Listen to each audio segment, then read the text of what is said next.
కాబట్టి జరిగిన సంఘటనకు విచారం వ్యక్తం చేయండి, వీలైతే బాధ్యతాయుతమైనటువంటి రాజకీయ నాయకురాలుగా.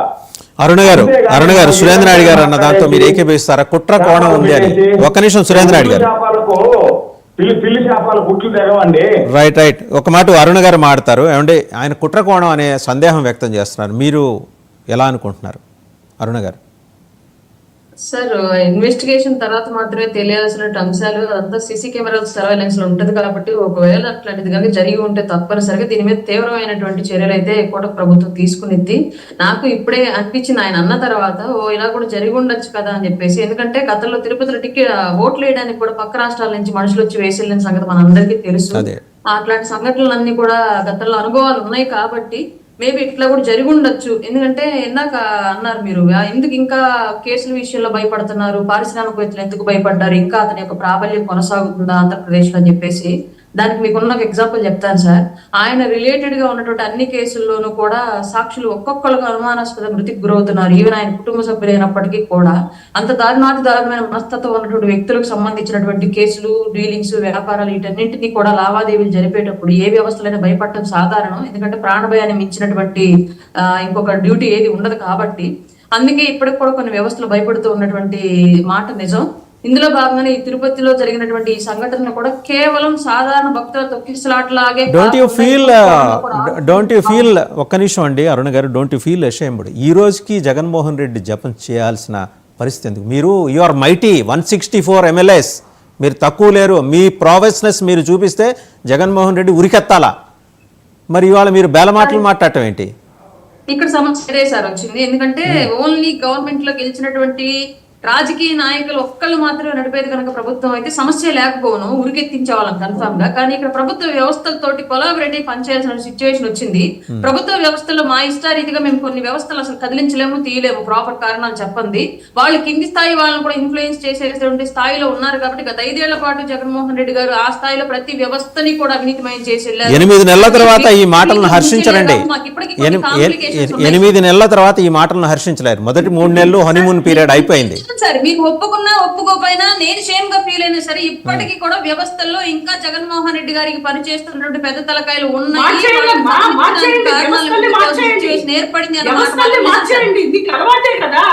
ఎవరిని మారుస్తారు? వ్యవస్థల్ని మారుస్తారా మీరు? వ్యవస్థలు ఇన్స్టిట్యూషన్స్ రన్ చేయబడతాయి. ఇన్స్టిట్యూషన్స్ ఎప్పుడూ కూడా వెళ్ళిపోవు, వ్యక్తులు మాత్రమే వెళ్ళిపోతారు. మనం ఉన్నా లేకపోయినా వ్యవస్థలు ఎప్పటికీ అలానే ఉంటాయి. ఆ వ్యవస్థలు సక్రమ స్థితిలో ప్రజలు ఓట్లేసేది అందుకే. మీకు వ్యవస్థల్ని నడపడం చేత కాకపోతే దిగిపోండి.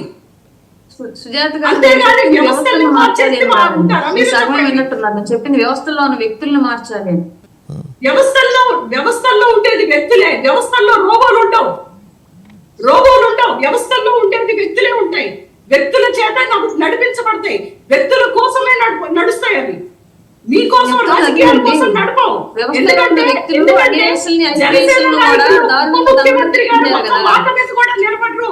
ఈ రోజు చెప్పిన మాట రేపు ఉండదు, రేపు చెప్పిన మాట ఎల్లుండి ఉండదు. రోజుకొక మాట, పూటకొక వేషం, పగటి వేషగాడు మాటలు మాట్లాడేటువంటి ఉప ముఖ్యమంత్రి గారు కాదు కదా వ్యవస్థల్లో ఉన్నది. చెప్పు, వ్యవస్థలు ఉన్నది ప్రజల్ని చూసుకోవడానికి. ఆ వ్యవస్థలో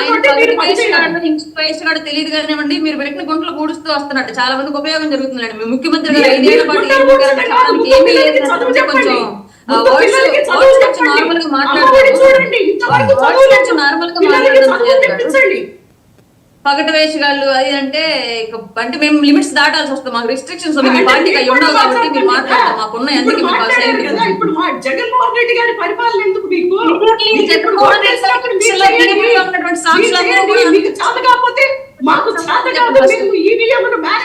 సమాధానం చెప్పండి. నేను అడిగిన క్వశ్చన్ కి చెప్పండి.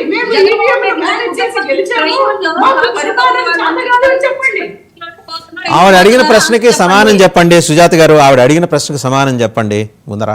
అరుణ గారు అడిగాను. ఆయన రిలేటెడ్ క్రైమ్ లో ప్రతి సాక్షి కూడా అనుమానాస్పదంగా మృతి చెందుతున్నాడు. వయసుతో సంబంధం లేదు, రోగంతో సంబంధం లేదు, ప్రాంతంతో సంబంధం లేదు. అంటే she means to say YS Abhishek Reddy గారి మృతి కూడా అనుమానాస్పదమే అని అంటున్నారు ఆవిడ, పేరు చెప్పకుండా.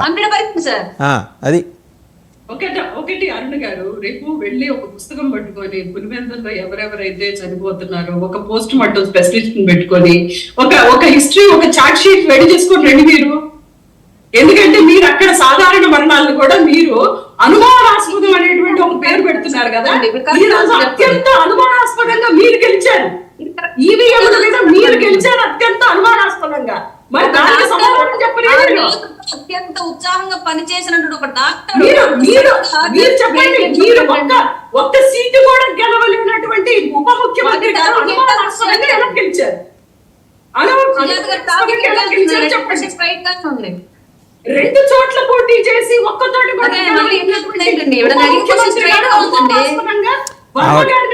సుజాత గారు, ఆవిడ అడిగిన ప్రశ్న ఏంటి, మీరు చెబుతున్నది ఏంటండి?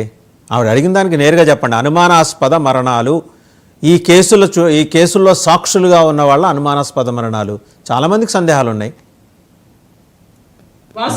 దాన్ని చెప్పండి. సందేహాలు ఉంటే ఒకటి నేను చెప్తున్నాను కదా, ఒకటి ఇంతవరకు కూడా ఏదైతే మీకు అనుమానాస్పదం అన్నారో అవన్నీ కూడా మీరు పరిపాలనలో ఉన్నప్పుడే జరిగినాయి.